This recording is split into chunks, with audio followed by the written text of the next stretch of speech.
আসসালামু আলাইকুম, আমি দেলোয়ার হোসেন হিরণ বলছি ফ্লোরিডা আমেরিকা থেকে। আজকে আবার মালয়েশিয়া নিয়ে আবার কিছু কথাই বলতে বসছি। আজকে আসলে নতুন নিউজ নাই, আবার অনেক গুরুত্বপূর্ণ নিউজ। কারণ আমরা বাংলাদেশে যেই পরিস্থিতিতে দেশে আমরা বাস করি, ওই দেশের জন্য আমি মনে করি এটা একটা গুরুত্বপূর্ণ নিউজ। মানে গত পরশু দিন আমি একটা ভিডিও করছি, ভিডিও করে মালয়েশিয়া নিয়ে। আসলে আজকে যেই কথাগুলি বলবো সব হলো মালয়েশিয়া বেস নিয়ে কথা বলবো। আচ্ছা, গত পরশুদিন একটা ভিডিও করছি, ভিডিও করার পর আমি বলছি আসলে আমি যে কথাটা বলছি আপনারা একটু মনোযোগ দিয়ে শুনেন।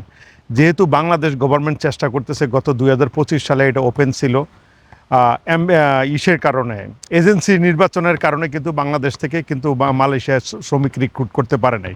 মানে মালয়েশিয়া যেভাবে চাইছিল সেভাবে সেটা হয় নাই।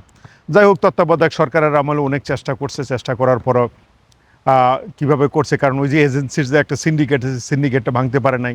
মালয়েশিয়া 10টা শর্ত দিছে, কারণ মালয়েশিয়া যারা যায়, বাংলাদেশিরা যায়, তারা অনেক টাকা খরচ করে যায়। এই টাকা খরচ করে যাওয়ার পরে যেই কোম্পানির মাধ্যমে যায়, কোম্পানিতে দেখে বেতন কম, আবার পক্ষান্তরে চিন্তা করে আমি এত টাকা খরচ করে আছি, তাহলে আমি এই কোম্পানিতে থাকবো কেন, আমি অন্য জায়গায় বেশি বেতনে চলে দেবো। যাই হোক, এই বিভিন্ন বিশৃঙ্খলার কারণে কিন্তু মালয়েশিয়া চাইছে যে একটা শৃঙ্খলার ভিতরে আনতে। কারণ মালয়েশিয়া এই লেবার মার্কেটটা বিশাল বড় একটা মার্কেট ভাই। এই মার্কেটের সিন্ডিকেটটা ভাই যেরকম মালয়েশিয়া আছে এরকম বাংলাদেশও আছে। যাই হোক, অনেক চেষ্টা করার পরে গতবার তো হইলো না, না হওয়ার পরে এই নতুন গভর্নমেন্ট ক্ষমতায় আসার পরে সে মালয়েশিয়া গেল। মালয়েশিয়া যোগাযোগ করলো। প্রথমে তো আমাদের লেবার মিনিস্টার গেল, সাথে প্রধানমন্ত্রীর উপদেষ্টাও গেল। তারপরে প্রধানমন্ত্রী প্রথম সফর শুরু করছে মালয়েশিয়া দিয়ে, তার জীবনের প্রথম বিদেশ সফর শুরু করলো। শুরু করার পরে যখন গেছে তখন তারা ওইভাবে তারা কথা দেয় না, যে বলে নাই যে আমরা খুলে দেবো কিংবা এই ধরনের কিছু বলে না। জাস্ট দুই দেশের আলোচনা ছিল। হয়তো প্রধানমন্ত্রীর একটা টুইস্ট ছিল, সে তখন এটা বলতে বলে নাই। সেইটুক বলছে যে অচিরেই মালয়েশিয়ার শ্রমবাজার খুলবে।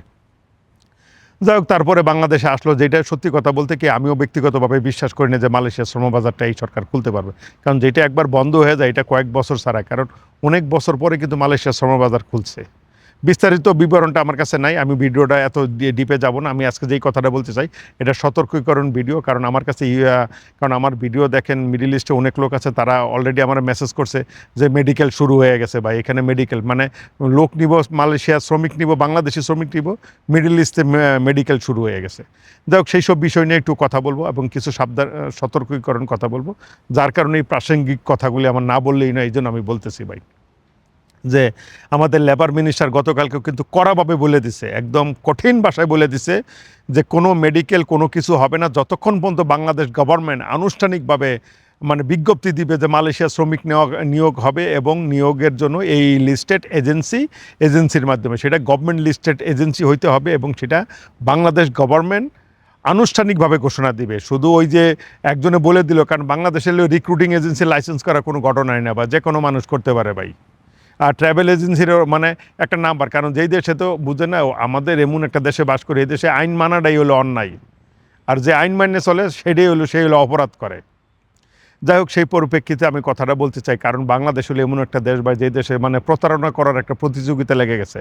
কার সাথে কী করো, চিটিং বাটপারি করবো। ওই যে মালয়েশিয়া শ্রমিক নিব, এই সুবাদে এখন কিছু সংখ্যক লোক অলরেডি ফেসবুক, বিভিন্ন মেসেঞ্জারে, বিভিন্ন জায়গায় অ্যাড দেওয়া শুরু করে দিছে যে মেডিকেল শুরু হয়ে গেছে, আমাদের এজেন্সি আছে, এই এজেন্সি লিস্টেড। আসলে বা এগুলো সবই ভুয়া নিউজ। আমাদের আরিফুল হক চৌধুরী সাহেব সে পরিষ্কার ভাষায় বলে দিছে যে মালয়েশিয়ার ব্যাপারে এখনও কোনো ডিসিশন হয় না, যখন চূড়ান্ত ডিসিশন হবে, হ্যাঁ, দুই দেশের সরকার এগ্রি হয়েছে লোক নিবে, কলিংয়ে লোক নিবে, এবং এটাগুলো নেই। কিন্তু এখন ওই যে এজেন্সির একটা ব্যাপার আছে, এজেন্সি তো লিস্টেড না। আগের সরকারের আমলে যেসব এজেন্সি ছিল তারা তো এখন আর মালয়েশিয়া লিস্টেড না। আর এখন লোকটা পুরোপুরি এআই ভিত্তিক লোক নিবে, অতএব অনেক বোঝাপড়ার ব্যাপার আছে। এখন মালয়েশিয়া এখন বাংলাদেশকে সে সিন্ডিকেট ভাঙতে পারবে না, সে আবার সেই পুরানো এজেন্সিরা এইভাবে যাবে। কারণ ওই যে বাংলাদেশে কত লোকই দল বদলায়, কিন্তু মানুষ তো আর বদলায় না, স্বভাব তো, নেচার তো আর বদলায় না। আগে আওয়ামী লীগের সময় যারা ছিল দেখা গেলো এখন খোলস ধরে, এখন বিএনপির লেবাস ধরে তারা এখন চলে যাবে, তখন আবার রিক্রুটিং এজেন্সির মাধ্যমে তারা সেই কাজ পেয়ে যাবে। এখন কি করবে গভর্নমেন্ট? আমি চাই গভর্নমেন্ট, যেহেতু গভর্নমেন্টকে একটা ধন্যবাদ দেওয়া উচিত, বন্ধ হওয়া জিনিসটা তারা খুলতে পারছে। অতএব আপনারা যারা মালয়েশিয়া যাবেন, মালয়েশিয়া যাওয়ার জন্য ইচ্ছুক, ওদিকে আগ্রহ পোষণ, তারা আরেকটু সবুর করেন, অপেক্ষা করেন, এবং শেষ পর্যন্ত অপেক্ষা করেন, দেখেন গভর্নমেন্ট কী করে। যেহেতু গভর্নমেন্ট এত দূর করতে পারছে, বাকিটুকু করতে পারবে। কারণ মালয়েশিয়া চাচ্ছে স্বচ্ছতার ভিত্তিতে লোক যাবে, এবং মালয়েশিয়া চাচ্ছে জিরো কষ্টে লোক যাবে। এখন সেটা আদৌ বাংলাদেশ থেকে জিরো কষ্টে লোক যাবে কিনা সেটা আমার বোধগম্যে হয় না।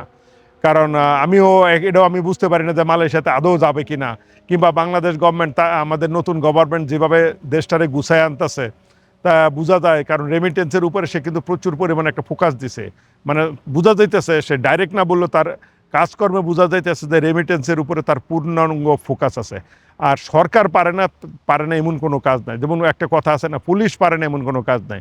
এবং সরকারের যদি ইচ্ছা থাকে তাহলে অবশ্যই সরকার এটা করতে পারবে। যাই হোক, এই জন্য আজকের এই ভিডিওটি করার উদ্দেশ্য হলো ভাই, আমি সবাইকে শুধু একটা কথাই বলতে চাই ভাই, এখনও কোনো এজেন্সি নির্ধারণ হয় নাই, এখনও কোনো মেডিকেল নির্ধারণ, এজেন্সি হইলে তারপরে তো নির্ধারণ হবে কিভাবে লোক নিবে। আর ওই যে বললাম না, দুবাইতে আমার মেসেজ করছে ভাই, এখানে দুবাইতে মেডিকেল শুরু হয়ে গেছে ভাই, এগুলো সম্পূর্ণ ভুয়া। আপনার ধারে কাছে যায় না ভাই। কারণ মালয়েশিয়া যদি যাইতে হয়, ওই যে আপনি মিডিল ইস্টে তো আপনি যাইতে পারবেন না ভাই। আপনারা যে মিডিল ইস্টে বলছে মেডিকেল শুরু হয়ে গেছে, কারণ এজেন্সি লিস্টেড হবে বাংলাদেশে, মিডিল ইস্টেতে তো লিস্টেড হবে না। এগুলো ভাই সম্পূর্ণ ভুয়া। আজ আমি বললাম না যে প্রতারণাটা আমাদের রক্তে মিশে গেছে ভাই। যে যত প্রতারণা করতে পারে সে মনে করে নিজেকে তত বড় মনে করে, তত নিজের খুব এস্টাবলিশ হিসাবে মনে করে। আসলে বেলা শেষে কিন্তু সার শূন্য ভাই, যোগফল শূন্য। যাই হোক, আজকের ভিডিওটা করার উদ্দেশ্য এটাই ভাই। সবাইকে আমি অনুরোধ করে বলবো, অবশ্যই ভাই মালয়েশিয়া, আমি আবারও বলি, আমি কোনো এজেন্ট না, আমার কোনো ইন্টারেস্ট নাই ভাই। আমি কোনো এই জায়গায় ভাই আর্থিক লাভবান হব না। আমি শুধু লাভবান এইটা হব, 56 বয়সে লাভবান এইটুকু হবে যদি আমার দেশের বেকার মানুষের যদি কর্মসংস্থান হয়, লিগেলভাবে কর্মসংস্থান হয়। কারণ আমি দেশে বিদেশে আমি ঘুরি, তো আমি দেখি যে ভাই বিদেশে অবৈধদের কী অবস্থা ভাই। সেখানে বৈধভাবে যাওয়ার যদি একটা সুবর্ণ ব্যবস্থা হয়, এই জন্য ভাই আমি বিভিন্নভাবে তাকায় থাকি এবং মেসেজগুলি এবং সত্য এবং তথ্য নির্ভর মেসেজগুলি আপনাদের ভিডিওর মাধ্যমে দেওয়ার চেষ্টা করি। এখানে আমার কোনো বেনিফিট নাই। অনেকে এখন আমার প্রশ্ন করতে ভাই, আপনার কি বেনিফিট, আপনি কি লাভ ভাই, ব্যবসা তো আপনার হবে ভাই। আল্লাহ রসুলের দোয়াই লাগে ভাই, এই কথার এই দোয়াইটা দিয়ে না ভাই। মালয়েশিয়া নিয়ে আমার কোনো ব্যবসা, কোনো মাথা কামানো না ভাই। আপনারা ভালো থাকলে, আমাদের বাংলাদেশের সিয়াং ছেলেরা জেনারেশন ভালো থাকলেই ভাই আমি ভালো ভাই। আমার পর্যায়ে আমি এখন শেষ পর্যায়ে আছি ভাই। যে কোনো সময় এখান থেকে বিদায় নেবো ভাই, সম্মানের সহিত বিদায় নিতে চাই। আর পাশে থাকেন, সর্বোচ্চ যে চেষ্টা করবো সত্য এবং তথ্য নির্ভর নিউজগুলি দেওয়ার জন্য। এলা যেই দেশের হোক, এটা মালয়েশিয়া বলে কথা না। যেহেতু এখন মালয়েশিয়া নিয়ে সবাই ফোকাস দিচ্ছে, এই জন্য আমি মালয়েশিয়া নিয়ে বেশি বেশি নিউজ দেওয়ার চেষ্টা করছি। কারণ অন্যান্য দেশে, বিশ্বের অন্যান্য দেশে কিন্তু মোটামুটি বাংলাদেশিদের জন্য কিন্তু রাস্তা বন্ধ হয়ে গেছে, যেখানে মালয়েশিয়া একটু খুলতে পারছে। এই জন্য সরকারকে আমি আবারও ধন্যবাদ জানাই এবং সরকারকে বলি যে ভাই, চেষ্টা করেন বিনা পয়সায়, বিনা খরচে শ্রমিকটা বাংলাদেশ থেকে মালয়েশিয়া পাঠানোর চেষ্টা করেন। হয়তো তাতে অনেক ফ্যামিলি স্বাবলম্বী হয়ে যাবে, অনেক পরিবার স্বাবলম্বী হয়ে যাবে এবং দেশের অর্থনীতিতে তারা অনেক ভূমিকা রাখতে পারবে ভাই। এই জিনিসটা আমার একটা বিনীত অনুরোধ থাকবে গভর্নমেন্টের কাছে।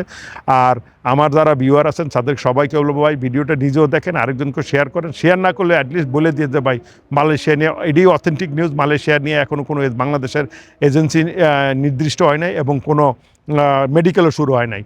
এবং সেইটা এইবার মালয়েশিয়ান গভর্নমেন্ট বড় একটা সুযোগ দিছে বাংলাদেশিদের। কারণ গতবার এজেন্সির জন্য কিন্তু বাংলাদেশ থেকে লোক যাইতে পারে না। এবার মালয়েশিয়া বাংলাদেশ সরকারকে এজেন্ট দিছে, তোমার দেশের এজেন্ট তুমি নির্বাচন করবে। এবং কী শর্ত তো দিয়েই দিছে, ওর ভিতরে বাংলাদেশ যাচাই বাছাই করে। কারণ বাংলাদেশের অনেক প্রতিবন্ধকতা আছে, ইচ্ছা করলে পারা যায়। ওই যে 10,000 স্কোয়ার ফিটের জায়গা লাগবে, জায়গা লাগবে, নিজস্ব ট্রেনিং সেন্টার লাগবে ভাই। এটা বাংলাদেশের আবহাওয়ায়, এটা পরিবেশে এটা সম্ভব না ভাই। তারপরেও আমি গভর্নমেন্টকে বলবো, স্বচ্ছতার ভিত্তিতে যতটুকু পারেন চেষ্টা করেন মালয়েশিয়ায় কিছু শ্রমিক পাঠান, হয়তো রেমিটেন্স আসবে। কারণ গার্মেন্টস সেক্টর ভাই ধ্বংসের পথে, গার্মেন্টস দিয়ে আর আশা ভরসা করেন না ভাই। কারণ আগে তো হলো মানুষ খাইবো, তারপরে হলো গিয়ে অন্য চিন্তা ভাবনা করো, কাপড় চোপড় পিনবো। তো আমি তো এখন কাপড় চোপড় পরা ছেড়ে দিছি, কিনা ছেড়ে দিছি। কারণ ওই যে আগে তো হলো জীবন বাঁচাইতে হবে, তারপরে তো কাপড় চোপড়। যেহেতু এখন এইটা একটা ফ্রি ইনকাম, গভর্নমেন্টের জন্য একটা ফ্রি আয়ের উৎস রেমিটেন্স। অথবা আমি গভর্নমেন্টকে বলবো সর্বোচ্চ দিয়ে ফোকাস দেন এবং চেষ্টা করেন যাতে বিনা পয়সায়, বিনা খরচে, অল্প কিছু খরচে, বিনা পয়সাতে একদম হবে না, অল্প কিছু পরিমাণটা যেন একটু নিচে নেমে আসে, সাধ্যর ভিতরে রেখার চেষ্টা করেন।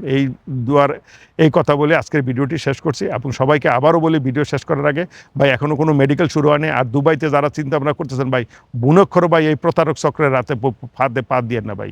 কারণ না, বাংলাদেশে বসে রয়েছে, সবাই বসে রয়েছে যে মেডিকেল কবে শুরু হবে, আমারও জিজ্ঞেস করে ভাই। আমি আবারও বলি ভাই, যখন মেডিকেল এবং এজেন্সির যে লিস্ট হবে, আমি ভিডিওর মাধ্যমে আবার জানানোর চেষ্টা করব। তা সবাই ততক্ষণ ভালো থাকবেন, সাবধানে থাকবেন, প্রতারক চক্র থেকে দূরে থাকবেন।